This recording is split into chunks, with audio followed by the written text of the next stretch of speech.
Okay, so for the first part of this lab, we're going to start on part 1, percent composition of sugar in bubble gum. All right, so I'm going to start with 3 gumballs. Okay, I'm going to place my cup on the balance, and I don't want the mass of the cup here, so I'm going to hit what's called the 0 button. You can't see it because there's a bit of glare on it. There you go. But when I push the 0 button, the mass of my balance returns to 0. So now I'm just going to add my 3 gumballs. And so there's our initial mass of the 3 gumballs. So let's record that in our data table, 6.97 grams. Okay, now for this lab, what I'm going to do is I'm going to take these 3 gumballs and I'm going to chew them. And I'm going to chew them and chew them and chew them and chew them and chew them and chew them and chew them until all of the sugar has dissolved and they no longer taste good. So I'm going to go chew this for a little while and then we'll come back and get our final mass. Okay, so my gum now tastes very gross, which probably means I have dissolved all of the sugar. So I'm going to put the cup back on the balance and press the 0 button again to return the balance to 0. Okay. And now I'm going to take my chewed gum and place it boop, in the cup. So the mass of our chewed gum, all 3 pieces together, was 1.63 grams. I'm sorry, 1.68 grams. So record that as your final mass of the 3 gumballs. All right, so now let's go through and do the calculation. Okay, so for field number 3, it asks for the mass of the sugar lost. So that's gonna be our initial mass minus our final mass. So our initial mass was 6.97. We're gonna subtract 1.68. The mass of sugar we lost was 5.29 grams. That's a lot of sugar.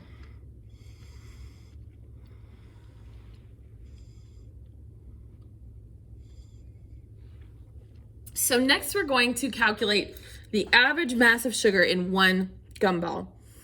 So to do that, I'm going to take the mass of the sugar lost and I'm going to divide that by 3 because this was the average lost in 3 gumballs. So to divide it by 3 would give us the average of 1. Now I got 1.76333333333333, but I can only have 3 sig figs because this measurement that I took had 3 digits in it. So I need to round this number that I just got to 3 sig figs. So that would be 1.76 grams. Now we need the average mass of 1 gumball. So we're going to take the initial mass of 3 gumballs, which was 6.97, and divide that by 3 to get the average mass of 1. And again, we get a long digit, 2.3233333, but our original number only had 3 sig figs, so we're going to round this to 2.32 grams, 3 sig figs. Okay.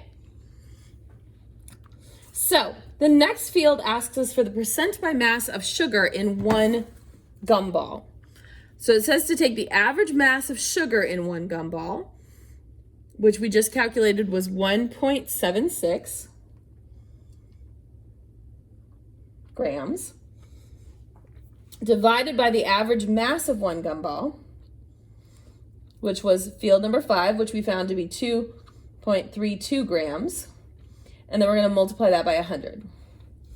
So 1.76 divided by 2.32 times 100, 75.86206897. Now, this is 3 sig figs and this is 3 sig figs, so my answer can only have 3 sig figs. So that's going to round to 75.9. Now, grams cancels out, so what is my unit? My unit is percent.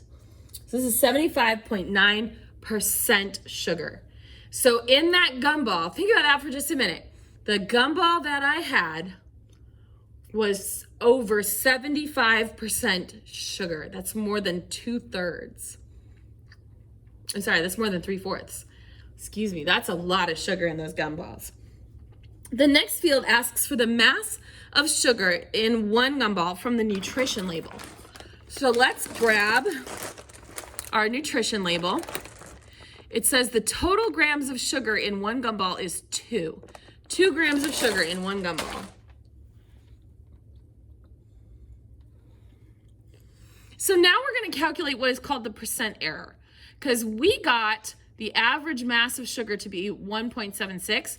The correct value is 2. So we actually didn't do too bad. We were able to chew out most of the sugar. Okay, so to calculate the percent error of our experiment, every experiment is always going to have percent error because there's always room for error. And part of it is the balance that I'm using only goes to 2 decimal places. So it's not terribly precise. Also, I may not have chewed the gum long enough to get all of the sugar out. I chewed it until it tasted pretty gross, but it's not quite the 2 grams that we were supposed to have. It's only 1.76.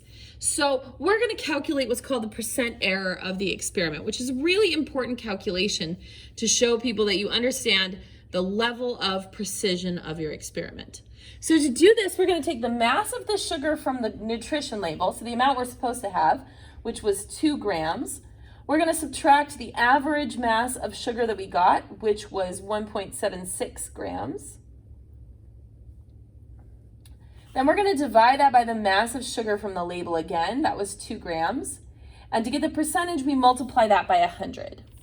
So we're going to do 2 grams minus 1.76 grams. And then divide that by 2. That gets us 0.12. Multiply by 100. That gets us 12. So our percent error here would be 12%. But this only is 1 sig fig. So our answer here, 12, is going to round down to 10%, 1 sig fig. So we had a percent error of about 10%. That's not terrible, really. All right, so the last field here is for you to explain some possible reasons for experimental error. Why are we off by 10%? What are some reasons you could possibly come up with why we'd be off by 10%?